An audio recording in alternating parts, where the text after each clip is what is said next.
Izzo has been the head coach at Michigan State University since 1995. On April 4, 2016, Izzo was elected to the Naismith Basketball Hall of Fame. Izzo has led the Spartans to 8 Final Fours in the NCAA tournament, which include the NCAA National Championship in 2000 and a runner-up finish in 2009.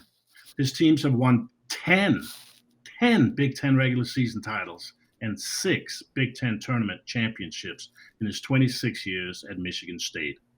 Izzo has the most wins in school history, and his teams have earned invitations to, guys, check this out, 25 consecutive NCAA tournaments without a single losing season as a head coach.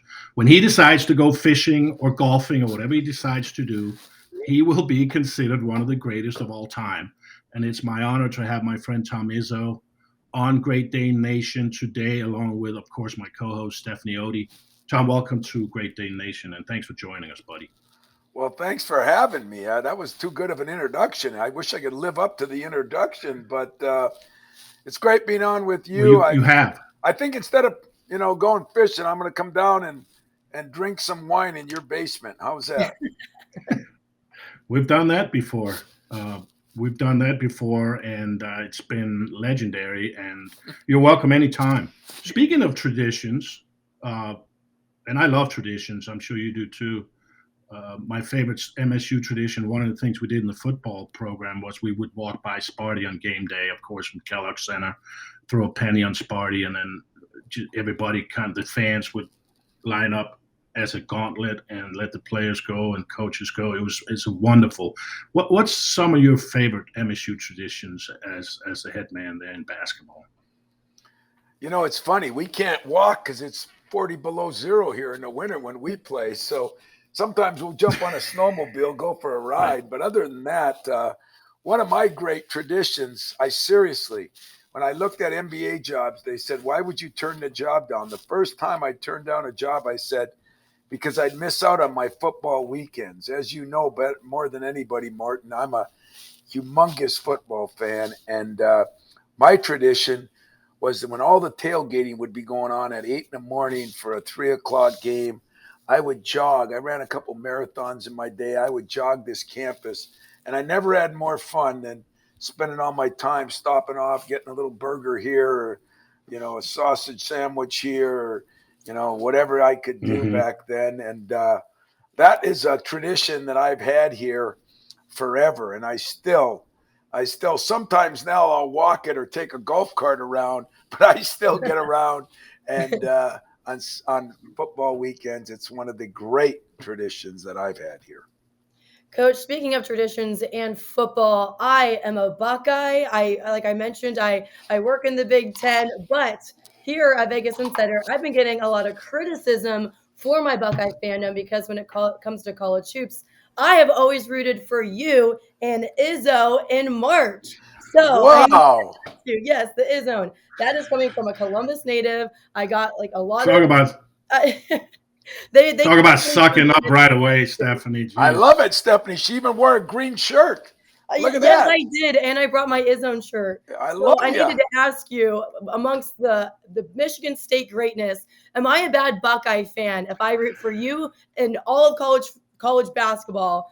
Because I'm a big fan of yours, and when it comes to Ohio State hoops, you got to root for football at Ohio State. It's not so much our claim to fame when it comes to basketball. Well, number one, I do like Ohio State. I'm good friends with Chris.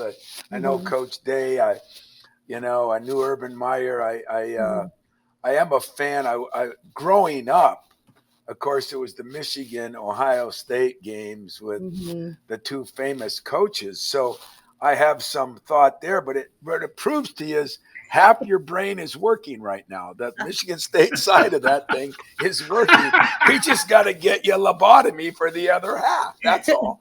But I appreciate that, and but I do say that Ohio State.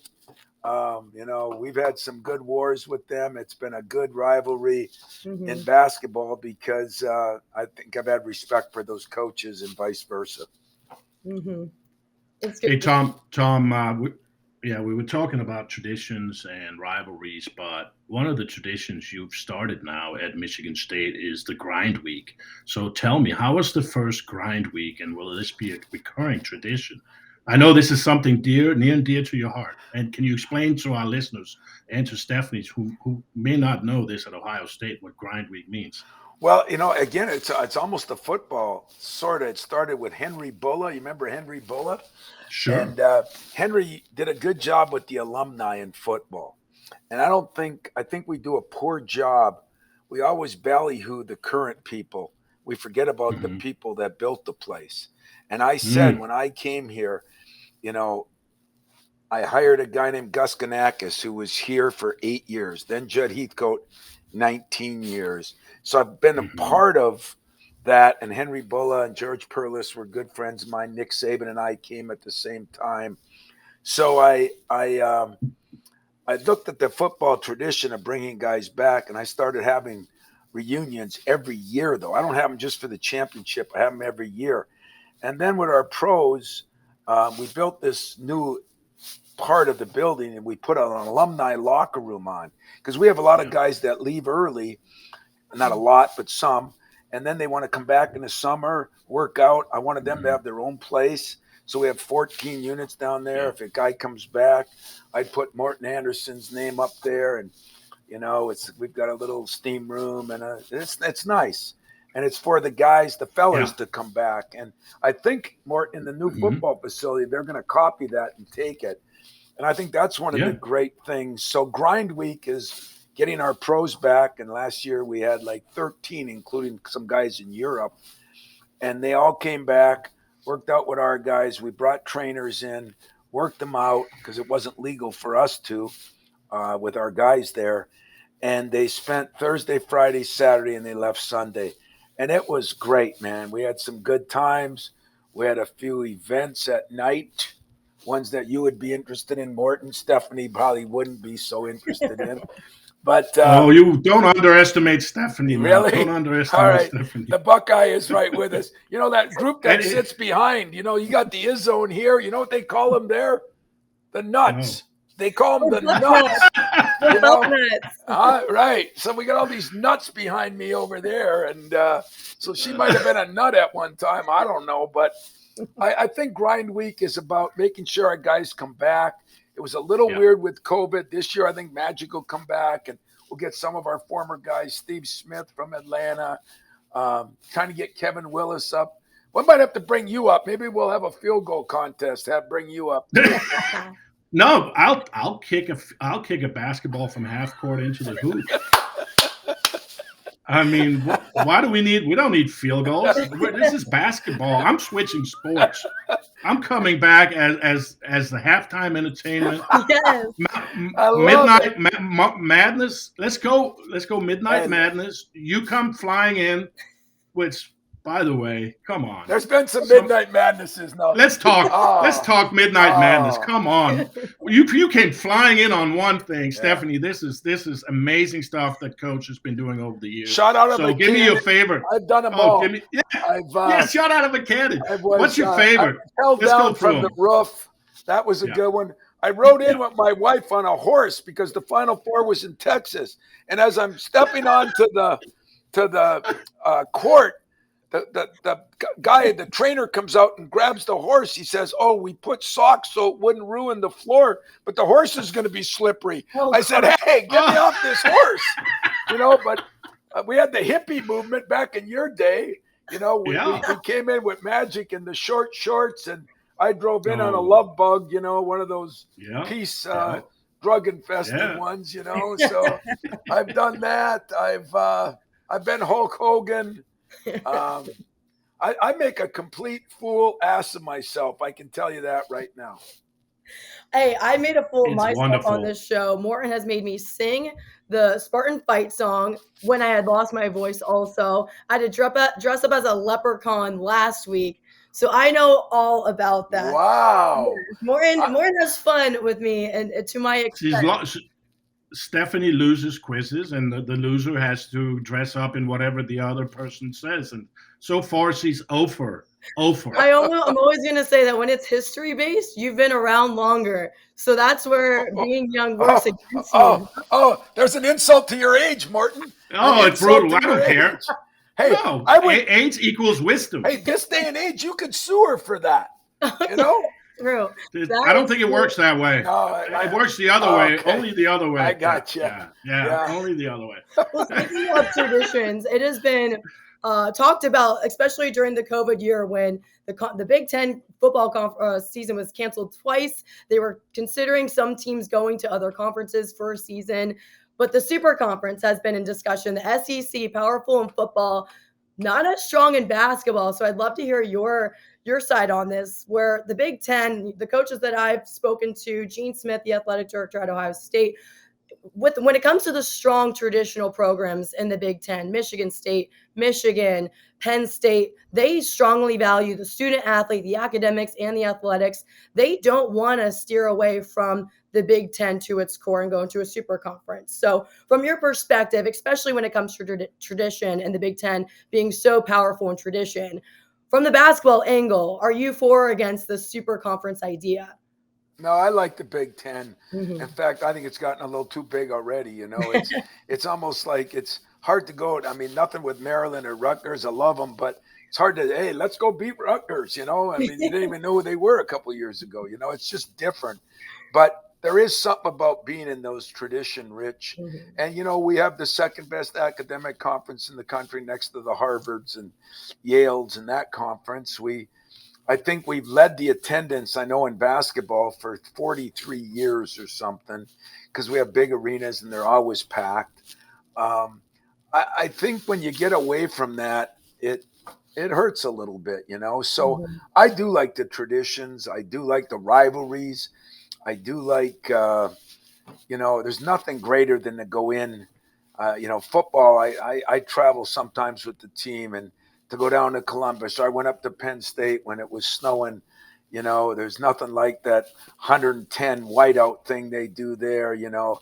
I'm going to buy a couple of nuts so I can wear that little thing just in case I go to New Orleans and instead of taking my shirt off, I'll just take the nuts off, you know, but whatever they do. But those are kind of quirky things, you know, and I mean, even Purdue, you know, with the Boilermaker there.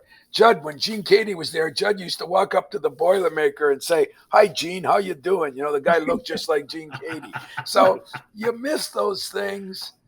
When it gets too big, and I'm just afraid, you know, you look at the SEC now and adding, who are they adding? Texas and Oklahoma. Pretty soon, somebody's going to finish first and somebody's going to finish ninth because there's Auburn and Alabama and Texas A&M and LSU and Florida and Georgia. I mean, those are a lot of good teams. And I think it's going to distort things a little bit more. So this is one of those times smaller might be better, at least to Tom Izzo.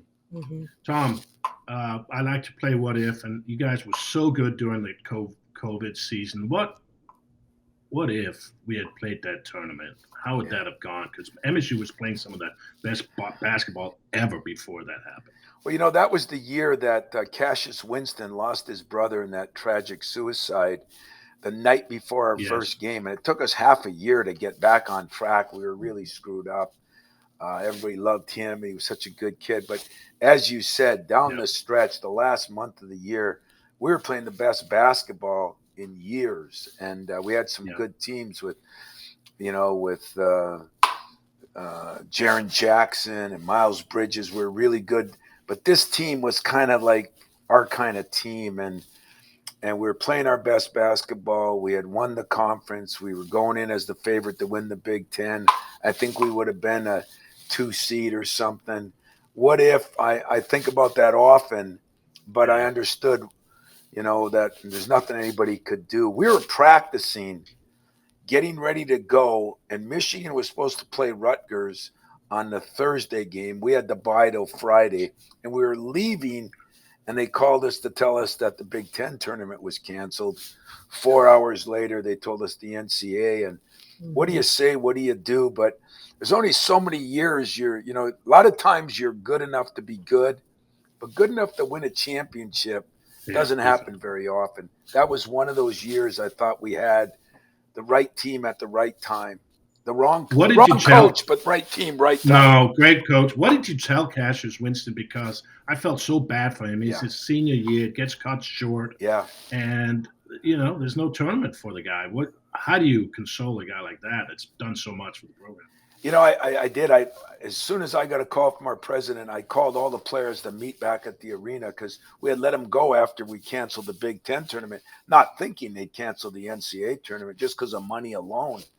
Yeah. And I didn't want them to hear it on Twitter. And that was a tearful event. I'll be honest with you. One of the few times that, you just kind of, you felt for players. I get another year.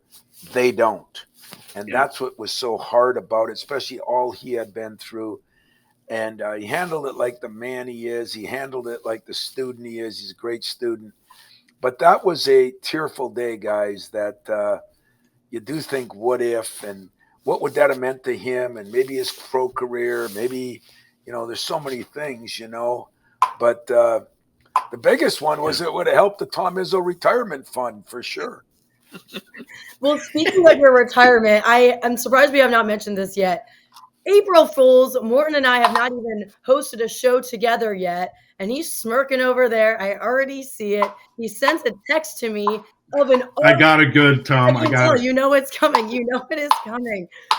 It was a fake article that you were retiring, and I got so upset because, like I said, it was a bucket list to cover one of your games. I now get to interview you.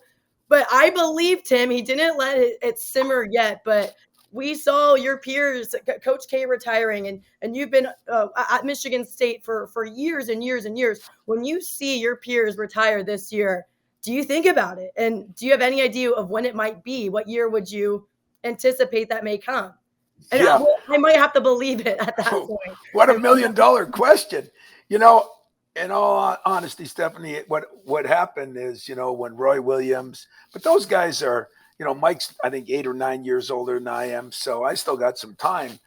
But the guy that really hurt me was Jay Wright, is a good friend of mine. And I'm on a couple committees with him. He's a great guy. He's the George Clooney of college basketball coaches. That's what they call him. They call me Elmer Fudd. But anyway, that didn't make me, it doesn't change how I feel. Mm-hmm. The NOI and the transfer rule, to me, has really set us all back. And it makes you say, the thing about coaching, I always say I love my job. I'm not sure I love my profession right now, because I don't think I'm in it to be a basketball coach or a football coach. When you got to spend 80% of your time on all these other outside things, it takes away. It's one of the things I loved about pro sports. And even though they got headaches in pro sports, there's no recruiting, academics, fundraising. There's no worry. You win, you have success, you lose, you're out. Well, it's getting that way in college, number one. But more importantly, in college, you just can't control all the narratives as much anymore. Now with the transfer rule, you wake up and you don't like, the guy tells you to go to class. Why? I can go here and I don't have to go to class. It's really created some problems. But as you know, Morten, we went through some tough times here, the Nassar situation and COVID. Yeah. And most people have left, Stephanie, but I'm still standing, baby. I'm still standing until you do one of my games. Yes. I'm still standing. And we're flying Morten in for that game. I'm flying him in myself. Absolutely. Right? He's going to be laughing at you the whole time. Actually, please be an Ohio State Michigan game, because then I'm fully neutral. Fair enough.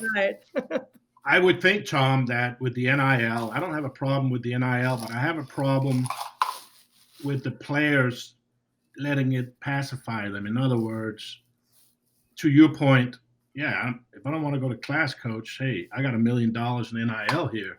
And the fact that you think you have a player and now you don't have them, and that you know that as much as anybody. I mean, you just lost a guy, right? Yeah, the truth of it is, Morten, I'm for the players getting something too. So don't ever think that. But But, the difference is like my buddy Mariucci, who was, a pro football coach for Mooch. For a decade with 49ers and the Lions. He says, boy, you're getting like pro sports. I said, no, we're not. In pro sports, they have contracts. And in pro sports, they have salary caps. We have neither one. We have the greatest thing you could have as a player. You played. If you can be a free agent every year, every semester, go where you want, when you want, and then ask for whatever you want and maybe get it a lot, that's a hell of a deal.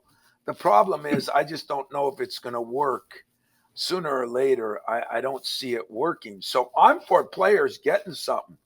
I'd like to keep it a little more even because I think locker rooms, parents, it's going to be a disaster. It's pro sports, but it's not pro sports. At least in pro sports, you sign a 4-year contract, you got the guy 4 years. We signed one, and I know I got him for 4 months. Yeah, especially for a coach's position. I feel like it affects them so much, like the locker room. So you mentioned you're close to Urban Meyer. He's a good contact of mine. His wife and I, we were scared when he was going to the NFL because it's such a different game. It's the NFL. It's a business. And so when NIL comes into play, some guys will be making tons of money in these external deals, and some guys on the team won't. Basketball is a much smaller roster, but I make the argument that in football, Nick Saban's 6th rank or incredible season, but in basketball, college basketball in particular, I think that is the hardest coaching job of all time because of the recruiting. Guys can be one and done, and now there's new leagues coming in and NIL in the transfer portal. So the way this job has evolved for you, from your perspective, do you think that maybe a pro job may be enticing at this point just because of how much the role itself has changed? Boy, I tell you what, Morten, she asks all the tough questions. She's trying to get me fired here. I'm a layup guy. I'm a Michigan State guy. She wants to know when I'm quitting, if I'm taking an MBA. Let me tell you this, Stephanie. Am I pulling it out of you? In 2001, I was offered my first MBA job with the Atlanta Hawks. And everybody started recruiting against me that he'll be gone. He won't be here. I was told by a reporter the other day that I've coached against 58 other coaches in the Big Ten. 58. That means guys coming, going, leaving. I'm still here. Me and Morten are still here. Him in his frickin' bedroom there in a hotel, and me at this place talking to you. But, I don't know. This is a new standard that does hurt because I've been a guy that's been built on relationships. Morten knows this. I mean, our players come back. It's great. I just don't know if you have a guy that you get transferred in, it's his 3rd transfer. You talk about a problem. Where are these kids going to get help from later on? They went to 4 different – we got guys in the NCAA tournament went to 4 different colleges. Where do you – it's a valid point. Place your flag. You know what I mean? You place it at Ohio State. Morten placed it at Michigan State. We're going to have guys with 4 flags, No, and no bueno, man. No good. That's no good. The thought of it had some merit to it. The unintended consequences, I swear, are going to hurt the players in the end. I'm going to get players here. Maybe we won't be quite as good. Maybe we will. But it's the players that are going to make these decisions. I mean, let's face it. I mean, Morten's wife, the grass is always greener somewhere else. She just hasn't figured that out yet. It is greener. It is greener for her, but for most players, it's not always greener. I don't like that analogy, Tom. I don't like that analogy. No, I don't like that at all. Well, you said we're going to have fun on this thing. That's too close. That's very close. I'll give you the boring one. Well, Stephanie, no, go ahead. I think it's all good. And I think I'm going to retire next year. How's that? No, let's go. That's a fun response. At first, you started it by saying, I think this is the coach's PR response. And then next year, I'm like, all right, he's messing with me. But to your point, like you do have a lot of guys that you've coached that come back. And I know Eric Snow went to your Hall of Fame speech. I had the fortune to work with him my first year reporting as a rookie for the Texas Legends where he was coaching. And he said something to me that really stood out.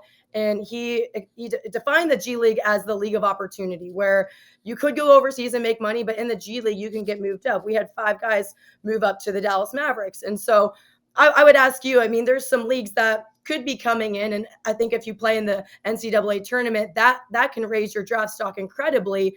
But with all of these options coming in from the player's perspective now, when you have all these other leagues like the G League potentially, and when you're on the recruiting trail, what are these guys thinking when they say, oh, could I go to a D1 school and maybe sit on the bench for a little bit or wait there? Or should I just jump into this league, make some money, or maybe go to the G League and hopefully get right into, an NBA team? What do you say to them when they're considering all their options with the saturation there is now? Well, I'm betting you're not a mom yet. Am I right? No, not a mom. I have a dog, though. Okay, but the reason I say that, because moms care about education. Dads care about playing football and making money. And we've devalued education. We've got leagues in Atlanta where they don't even have to go to school at 16. I mean, that's all great if you can make it. But remember, there's still only, 32 NFL teams, Morten? Yeah, 32. 30 NBA teams. We're not enlarging the teams, and that's where the real money's made. I mean, the G League, I guess, is okay. It's a different lifestyle. It's like minor league baseball. It's a different lifestyle. It doesn't mean you can't play and make a little money. But if you don't make it to the big leagues like Morten did for, how long were you in there? 92 years? How long? He's got more years in than 25. 25. That's 90. 25. It's like dog years, Stephanie. You got a dog. Times those by 7. To play football for 25 years is like unbelievable. And I do respect the man for that. But if you don't make it there, you're still going to have to work for 40 years. You play a little G League, you play a little in Europe, but from 28 to 68, you're still going to work. And you need a degree, you need something, you need to be on solid base. I'm afraid we're teaching kids how to run from everything.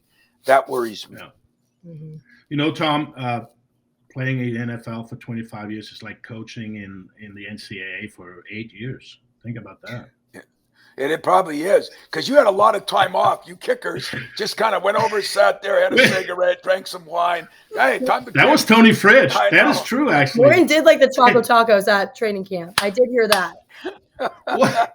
Tom, what ex-player, look back at all your great players you've had, and what ex-player embodies that Spartan dog mentality to you? Do you have a favorite? I know you have a ton of favorite guys. And when you say Winston, when you say favorite guys, you always get in trouble, But I mean, a guy that really embodies that Spartan. He's the reporter now, Morten. Well, Mateen Cleaves was one of them because he played both sports. If he didn't get hurt on his recruiting trip to Michigan, he would have played for Nick also. And so I've always liked those football guys that can play both sports. But Draymond is probably turning out to be, because he wasn't. I recruited him. He was 6'6.5", 280 pounds. I used to call him the Pillsbury Doughboy, and he's really developed into something. He's crazy, but he's tough crazy. And I think those tough guys that made it. We're seeing Jaren Jackson now really come into his own. He's starting to get better and better. Great kid. Miles Bridges been great, But some of my favorites, Jason Richardson, Zach Randolph was one of my favorites. I just talked to him the other day. He was tougher than nails, and so I like the tough guys that play hard. But I'll tell you a great Draymond story. It's one of my favorite stories. So we're in the huddle, and I'm getting on Draymond. He's getting on me. That was kind of I have this rule that if I can get on you, you can get on me, but you better have the goods when you come back at me, So I'm sitting there, and whenever I want to get a guy's attention, I take my clipboard and I crack it over my knee, right? And so I'm in the huddle, and I take the clipboard, and I said, Draymond, shut up. Boom, I go to crack it, and the clipboard goes, doesn't break. And I said, I'm looking around, and I can see everybody just looking at me. I grab that clipboard again. I go, boom, and it didn't break again. And Draymond says, hey, coach, you better get in the weight room. Well, the gist of the story, my managers had changed those cardboard, boards and gave me a fiberglass one. and didn't tell me. So Draymond got a big kick out of that. I didn't. I fired the manager. Well, one of the things you don't do anymore, I understand, with managers is let them be dummies in drills. Why don't you tell that story? I'll tell you what. I could go into so many stories that would probably get me fired from the good old days, you know. But yeah, managers. Few concussions. We had concussions with the managers, not many with players, you know. But it's been this place for me, guys, has been a labor of love. You know, I think they gave me a lot. I gave them a lot. It's been an incredible to think 27 years now. And I was here as a GA, you know, a graduate assistant, or as Judd used to call me, a grad ass, heavy on the ass. But those were back in the days, you know, and I've kind of grown. I've survived through like 5 or 6 presidents, 5 or 6 football coaches. I've had some great guys here, and George Perlis and D'Antonio is one of the best. And, you know, Nick Saban and I started together as assistants. I mean, you think of my career and how I've been blessed.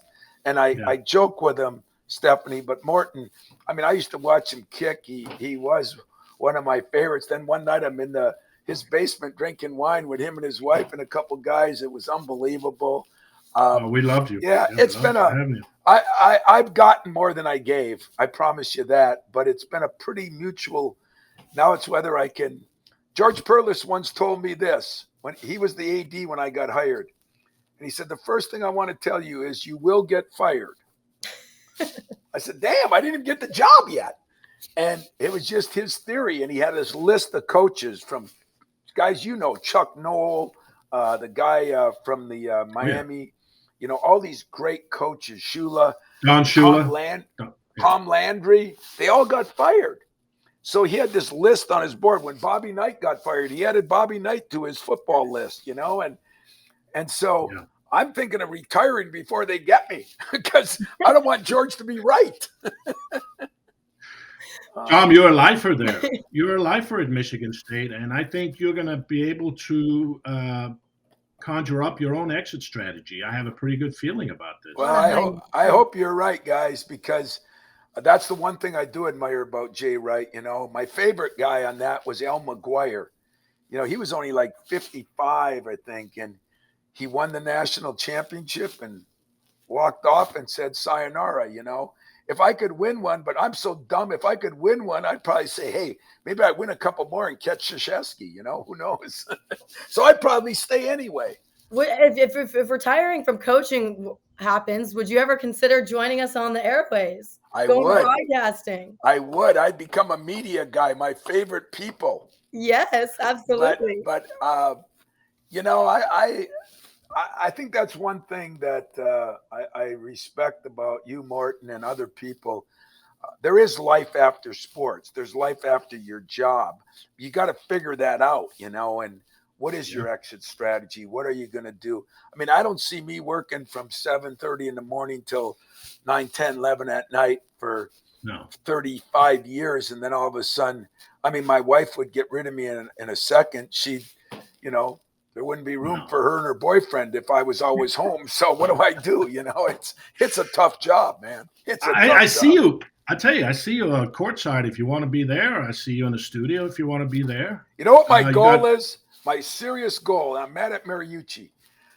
I wanted to coach basketball, and then when I was done, I wanted him in the NFL and go be one of them quality control guys. You know, Sure. you know those. You know what those guys are. Maybe I'd be in charge of kickers. I'd bring you in, and I always thought, boy, someday if you believe in reincarnation, I'm coming back a football coach. It's still I say it and I mean it. It's my favorite sport, and I think it's the least pampered sport. You know, and I have an appreciation about that, that I'm serious about, really. That is interesting. Well, you did mention Draymond, and he did say he's doing a podcast now too. He did he chose the team that gave me my start, the Dallas Mavericks, to upset the Suns, and they happen to do that. Now the Warriors are going up against the Mavericks. I am curious if you're a betting guy in Michigan where you can. We bet here at Vegas Insider. Warriors are favored to win that series -250, Mavs +200. So if you were to take a side here, where would you go for this? Now, Stephanie, I'm from the UP, so when you say minus plus 250, just tell me this, Stephanie. Let's make it simple for the Uper. Are the Mavericks favored, or are the who's favored to win it? The Warriors. The Warriors. So we don't have to get into all the Warriors are favored to win 4 games compared to whatever for the other team, for the Mavericks. You know, I've been a fan of I've watched Mark Cuban. He's kind of somebody of his own. The trainer on the Mavericks was my trainer when I coached the Pan American Games. Great guy. So I got to know him. I went to see the Mavericks Pistons right at the end of the season. And, I think their coach is a tough, hard-nosed. I think it's going to be a closer series than you think. I think the Warriors are all getting up there in age. They're getting more like Morten and me, where the Mavericks are more like you, Steph. But it's true, though. Like Curry. Doncic, man. Doncic. Yeah, he's got your body. I'm not sure that's a compliment. I'll take it. But he's got it. I'm taking what you're selling. You kidding me? But Doncic? I think he's a beast. Yeah, and with Klay Thompson and Steph Curry and even Draymond, those guys all got 10+ years. But give them credit. They stuck together. They didn't transfer on each other. And that's why they've been one of the best franchise. Good point. Hey, give me a take, and I don't want to end on a bummer, but we lost a great guy, great man, Adreian Payne, and what he meant, what his legacy at Michigan State is, and what it means to you, and how tragic that we lost this guy. It was tragic, especially when he's trying to help his girlfriend's best friend in a domestic violence thing, and he knew the guy. I mean, it was so sad. He had been up here for a month working out 2 months earlier, went over to Europe, came back. I was going back to Europe to play. And, when I recruited Adreian, his mother died in his arms when he was 13. She had an asthma attack.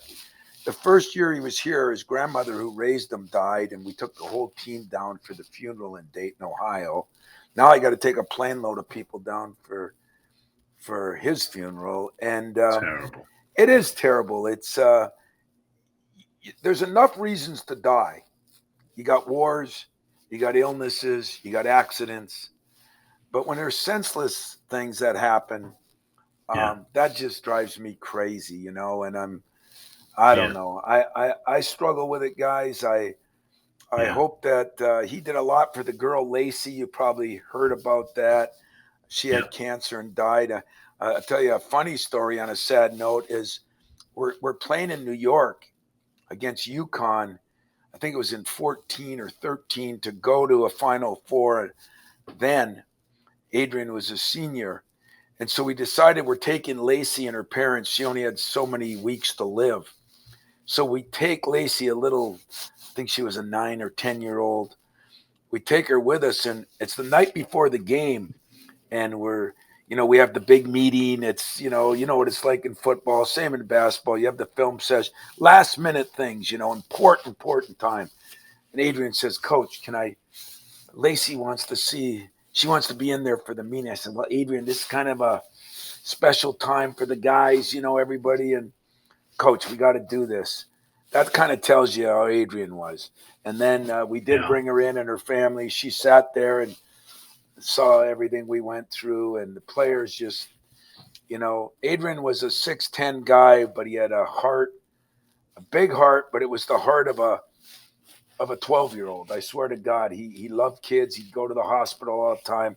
A lot of great things about Adreian, and I'm going to miss him. He was a guy that always came back, but I don't know, maybe some way. I know Draymond's donated some more. We're going to donate some things. He's got a little son. We're going to try to help him get to college, and we'll try to make a positive out of the negative, and that's what you do. Yeah, I appreciate your comments on him, and thoughts and prayers go out to his family and to all Spartan Nation who's grieving this terrible loss. And We appreciate your time, Tom. Stephanie, any parting words for the legend himself? Yeah, thank you so much. This was a pure joy. It only ups. I don't want Morten just mute right now. I don't want him to hear me say this, but it does up my love for Michigan State. Thanks, Steph. He doesn't need to Well, hear say that. Okay. Let's talk football. How about that, Morten? You know what, Steph? It was great to meet you. I appreciate it. Hopefully, you'll do one of our games. Morten, no, you are. He tells me a legend. He's one of the guys that did something that almost nobody's done, and that's the length of time he played and at the level he played. And we don't even give him enough credit here. If there's one thing I'm going to do before I leave here is to make sure every player in all of our sports gets remembered like they should, because they built it. We're renting the spot. And the guys that built it, when there wasn't all the TV and all the hype and all the money, those guys did it for the love of the game and the love of the university. And so, Morten, it's hard to get serious with you because you're such a funny guy, but we love you up here, and I love you when I come down, and you're always so good. Yeah. And anytime you guys want me on, it'd be a privilege to be on, and if I can help you get anybody on, we'll do it. And Tom, I appreciate it. I have a great idea. We'll mic you on the sideline in the opening tip of the first game of the next season, and we'll live stream it. We'll just, there'll be a raw and unedited. So you guys got an X-rated show, including the huddles. You guys got an X-rated show? Can you share? I would love that. You know what? I did it one time. Oh my God, it'd be awesome. Nerve-wracking. I've done it a couple times, but you know who I did it for? You'll know. Steve Sable with the NFL. Yes, film. NFL Films. They were doing a story on Mariucci and I. We were playing at Temple, and Temple is where they are in Philadelphia when Steve Sable was alive. Okay, and so he came to the game himself, mic'd me all up. They had me taped. I mean, back then it wasn't as easy as now. I felt like I was a robot. And we had a 16-point lead. I had Cleves and Charlie Bell, Antonio Smith, and a guy named Pepe Sanchez hit a shot at the buzzer to beat us by 1. Oh, and the F-bombs. So wait now. I'm not even to the locker room. I'm calling Mariucci and saying, you promised me that this guy was legit. But Morten, as you know, there ain't guys like him anymore. Nowadays, they'll put anything on the air. He would protect the athletes, or in my case, the coaches. Mm-hmm. And he did a hell of a story. You should look it up. It's on Mooch and Iz. It was a hell of a show. It was rated PG, though. You only you only go to R and X the way it sounds. Well, every time I'm on the sideline, I got a hot mic with me, so I know that feeling. You got to be filtered. All right, last thing. First of all, thanks for coming on. Really appreciate it. You're the man. You can't write or say the story of Michigan State without mentioning Tom Izzo. That's a fact. Mm-hmm. If Steffi and I were in the huddle and we're playing for you, and there's one basket to be made, we have to, it's 5 seconds to go. That's eternity, maybe less. And you had a choice between Stephanie and me and a play. What are you telling us? What are you what's the motive? What is the motivation? How do we get this thing done? Well, here's other people. Here's what I do. You're the man. I would set up the last shot for Stephanie, because if she made it, I'd rather go hug her than hug you. So Stephanie gets the last shot. And I'd say, Steph, you got to do this for me. So I'm decoy. You're saying decoy? I'm a decoy. Yeah, you get all the covering. That's great. You get guys on you, and I'll be wide open. That's freaking just great. You guys. All right, you guys can exchange information later. That's fine. The Love Fest is on. I get it. It's fine. You guys are great, man. I hope you have this much fun on every one you do. Well, at my expense. Oh, yeah, this was fun, Tom. Beat me out. Thanks again. We really appreciate it. Have a blast, brother. Love you, man. Love you. And thanks for joining us. Okay, bud? Thanks, guys.